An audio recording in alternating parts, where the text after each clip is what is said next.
なぜ誰も四国について話さないんですか？新幹線が通ってないんですよね、四国に。こんにちは。私は愛媛県で生まれ育った綾乃です。はい。つまりね、四国出身です。でも、大人になってね、県外に出るようになった時、海外の人と話すようになってから、あることに気づきました。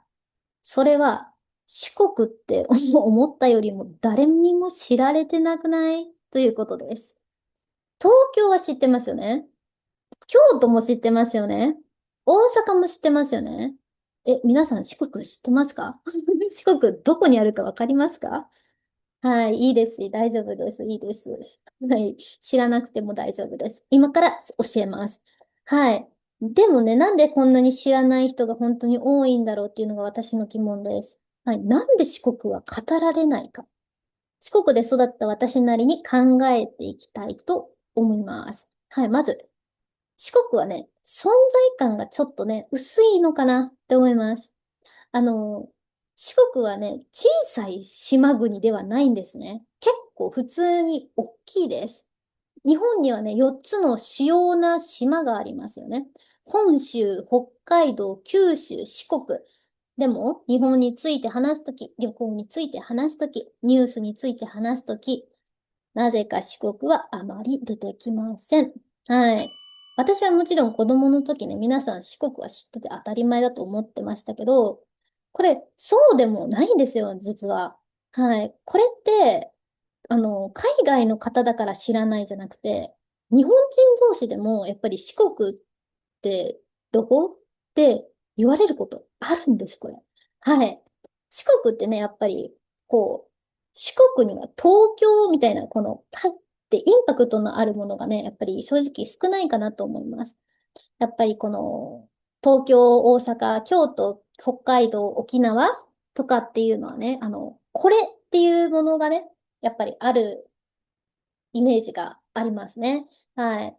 やっぱり、みんな、世界中の人も、日本国民も知っている。でも四国は違います。はい。で、四国にはね、それなりにね、有名なものもたくさんあるんですよ。香川にはうどん、高知にはカツオ、徳島は阿波踊り、愛媛はみかん。他にももちろんありますよ。道後温泉とか。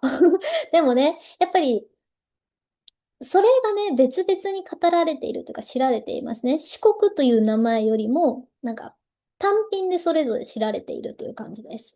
はい。で、なんで四国ってこんなに語られないかというと、多分観光のルートからちょっと外れちゃってるんですよね。私、過去の動画でもお話ししたことあるんですけど、多分、皆さん日本に初めて来るってなると、大体東京、京都、大阪を訪れますよね。私もそれはおすすめします。いいです。はい。本当にいい場所だし、楽しい場所なんで、初めての観光にはもってこいな場所です。でも、私の問題というか心配というか、っていうポイントは、そこでね、皆さん旅行終わってませんか？四国まで来てないよねーって。はい。だから四国は発見されてないんです。知られない、語られない。やっぱり話戻りますけど、その観光ルートから離れてるんで、新幹線が通ってないんですよね、四国に。だから、このルート的にやっぱり北海道、東京、京都、大阪とかけていったら、やっぱり次、岡山に行って、広島に行っちゃって、九州に降りていっちゃう人が多いんですけど、岡山からね、電車に乗り換えると四国ってすぐ来れるんですよ。橋一本渡れば。でもね、みんな橋を渡らずに、そっちに行っちゃうんですね。はい。だから四国は来られない。あと、パスポートもいります。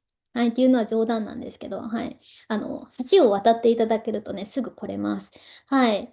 広島に、たとえね、広島に行ったとしても、広島から橋を渡って、自転車とかサイクリングで橋を渡って、愛媛県に来られます。はい。ぜひね、季節とかシーズンがいい時期にね、日本に旅行に来た方はね、サイクリングで四国に来るのも超いいんじゃないかなって思います。はい。続いて、四国の魅力はたくさんあります。でも派手じゃないというのがね、多分一番大きいかなと思います。例えば東京。はい。もう見た瞬間にすっげーってなりますよね。はい。京都、もう写真だけでも美しい。はい。写真映えしますね。でも四国って、うーん、あの、四国って本当に魅力的なんですよね。静かな港町とか夕暮れの海だったりとか、地元のお祭りだとか、お遍路文化だとか。でもやっぱりこれって実際にね、体験しないと伝わらないものが多いんです。だからこの SNS で一瞬では伝わりにくい。写真で伝わりにくい。こう、東京とかってこう写真を撮ればキラキラしてるので、写真がこう、パーンって輝きますよね。でも四国に来てじゃあ自然を撮りました。それって目立たないんですよね、あんまりね。はい。でもそれが四国の良さでもあります。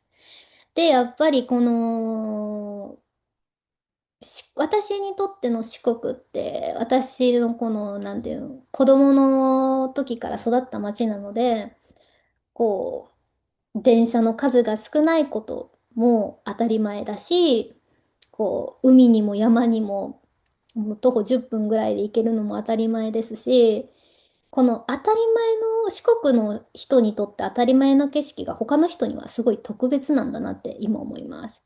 で、やっぱりこの四国をもっともっと知ってほしいです。はい。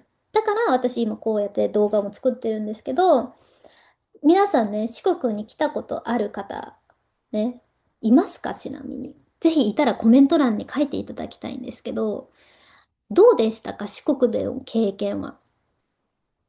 うんうん。うんうん。なるほど。はい。私が自分でね、経験した海外での経験で思ったことって、結構こう、例えばですけど、どこだっけスペインに私2回行ったことがあるんです。人生初の海外旅行としてスペインに行ったのと、去年の夏にスペインに行ったんですね。で、人生トータル2回行って、初めての時はアンダルシアっていうね、ポルトガルに近い方のスペインに行って、2回目はバルセロナの首都ですよね。首都というかね、大きい町に行ったんですけども、私が結局好きだったのはどっちかって言ったら、アンダルシアの方が好きだったんですよね。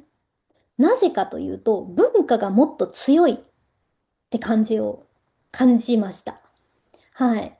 で、これ実は、スペインに限らず、オーストラリアに行った時もそうなんですけど、その時はメルボルンっていうとこに住んでたんですけど、メルボルンってすっごいインターナショナルな場所で、オーストラリア人よりアジア人が多かったイメージがあります。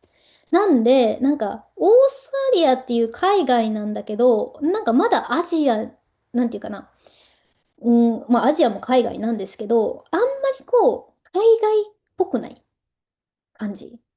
なんで、こう、ローカルな経験って私が思うには、やっぱり田舎、首都じゃなくって田舎に行くべきだと私は思ってます。はい。だからこそこの四国を推したいんですよね、私。うーってはい。ね、なぜね、この誰も四国について話さないのかという質問に対する答え、私の答えは四国に魅力がないからではございません。むしろ逆です。長い間ね、こう注目されてなかったからこそ、未だにこう残っている日本の良さっていうのは四国じゃないと感じられないんじゃないんでしょうかって思っております。そして今ね、その魅力をね、多くの人に知っていただきたいとも思っております。はい。それが私が四国に対する正直なお気持ちです。はい。皆さんどうですか？最近私結構この四国についてね、ちょっと強くおすすめというかお話をしてるんですけども、どうですか？行ってみたいと思いますか？はい。来てみたいなと思った人、ぜひね、いいね押してください。はい。今回は私はね、この四国、なぜ四国は多く語られないのかというお話をしました。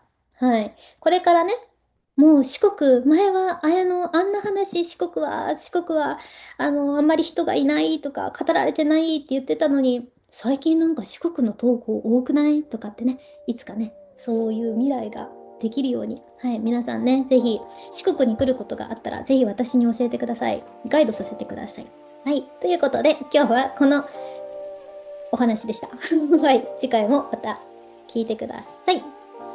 ありがとうございました。バイバーイ。